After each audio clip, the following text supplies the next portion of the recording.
All right, today we continued our discussion of channel flow, defining the specific energy. And the specific energy E is equal to the depth or potential energy in the flow plus the kinetic energy, noted as V squared over 2G, which is equal to Y plus, and then using the flow per width, little q squared, in place of velocity, we get 2G Y squared in the denominator. This is then a cubic that relates depth to energy. And I think what I want to do in this review is just sort of go back over the specific energy diagram, which we've seen a lot and will continue to see a lot. This is the E equals Y line. And so the energy is always greater than or equal to that line and has a shape something like this. The fact that this curve is double valued is one of the key features of open channel flow. So what are some of the conditions that we want to define here? Well, the minimum of the energy is what we call the critical energy, and the depth that occurs at that energy is the critical energy, a critical depth. The critical depth, YC, is equal to the flow per width squared divided by gravity to the 1/3 power. It is therefore a depth that depends only on the flow rate, nothing to do with the slope characteristics. EC is equal to 3/2 times YC. So it's also a function of just the flow rate. And what this energy represents is the minimum energy required in order to sustain a steady flow solution. And so any energies greater than EC can have steady solutions.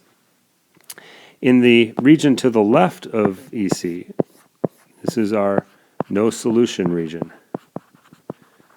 It's a region where there is insufficient energy for the flow to maintain steady conditions.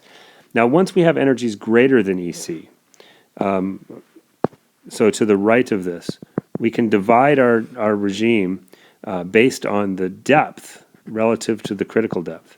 And on this upper branch, we consider the flow to be subcritical, and on the lower branch, it's supercritical. And the reason for that is that the Froude number is equal to 1 along this critical line. The Froude number is greater than 1 below it. The Froude number is less than 1 above it. So subcritical is defined based on Froude number. Supercritical is when the Froude number is greater than 1. Essentially, in supercritical flow, it's the kinetic energy that dominates, that it's the V squared over 2G term that is more important. And in subcritical, it's the depth. But one of the key features of subcritical flow is that the velocity, so V over C, is less than 1, which means that the wave speed is greater than the flow velocity, which means waves move upstream.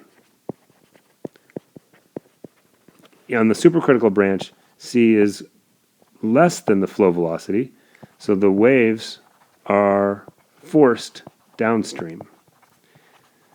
Now, this distinction is a really important one when we think about how the flow is going to adjust to obstacles, because in the case of subcritical flow, upstream moving waves can let the flow know something about what's coming further downstream.